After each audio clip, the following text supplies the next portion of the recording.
back now with Great Day Fitness. You know, with all the negativity out there that seems to be in the world, it can be easy to slip into bad habits. So how can you flip the script and keep it from happening to you?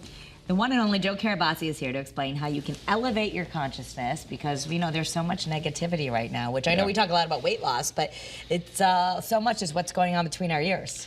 It is, and when there is so weight loss, there's always inherent struggle, right? We were just talking what was the trigger for you to get dialed in. So then you when we have goals, the world doesn't stop for us, right? So when the world gets heavy outside of us, it can make our goals that much harder. So there's a guy, David R. Hawkins, who wrote a book called Letting Go, and he created this spectrum of consciousness where at the very bottom you got shame, all the way up top you got love, joy, and enlightenment. And the reality is as humans, we oscillate. You know, for example, as a business owner, I could be in anger, I could be in sadness. Then I sit in front of somebody I'm helping with hypnosis or something like that, and they're pouring their heart into me. It goes right to love. And my consciousness changes. Or if after a long day of work, right? You know this, you get home, you're drained. You see your kids, you're right into joy. So those things can happen internally. However, we can also make intentional decisions on how to elevate our consciousess very easily, and that's what I wanted to share today. What about people? Certain people are negative and they bring you down. How do you combat that? You sometimes have to be with these. That's a great one for sure. Boundaries. Well, there you go, Karis. He's supposed to answer it.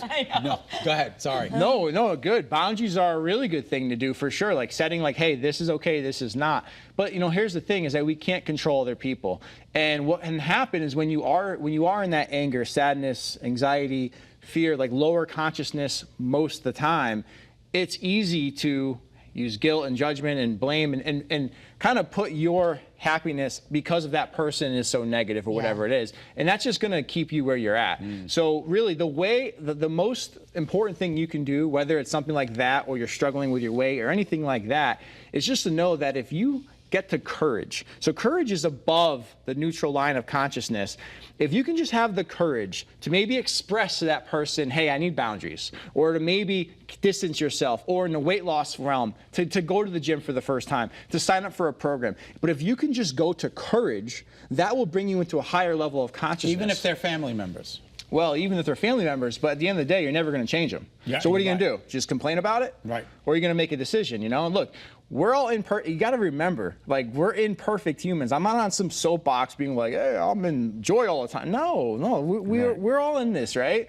So it's just knowing that it's a daily grind to keep you up. It's okay. But we can make these choices, and I love the scales of consciousness. I have read this book and I love it, but I love the idea that you could reach, that intention. You can reach for a better feeling thought, and you can move up their level. And I love, it's one is power, one is force. So sometimes we're forcing so much, but we're actually more powerful when we can move just up the scale, I guess. Yeah, because forces is almost like when you're feeling anxiety, you're feeling fear, you're feeling sadness, you want everything else to change around you. So that makes everything harder. You feel more resistance. But you actually gain your power when you take back your internal control, when you start to regulate what it is that you're thinking, when you start to take steps, you take courage to move forward. You have the willingness, the openness to do something different, to understand there is a light on the other side. That's when you get your power. So the big question that people, I can imagine, at home might be having is how? And we do have so many scripts, even from when we were kids, that are running in your head. So you really think hypnosis can help people? I don't think I know. You know. Okay. I know, without a question. Just seeing the results from the people I've worked with, and just knowing that, look, hypnosis isn't a magic trick either. Don't get it twisted. It's not all right, everything's changed. And anybody who promises you otherwise is lying to you. But it is a shortcut, because at the end of the day, if you've had internal programming since you were a kid, that you were fat, that you were not loved, that this, that, the other thing, there's a lot that happens as kids that manifests throughout your life, and it kind of becomes your self-fulfilling prophecy. That's a lot of programming that needs to be rewired, right? How do you do it?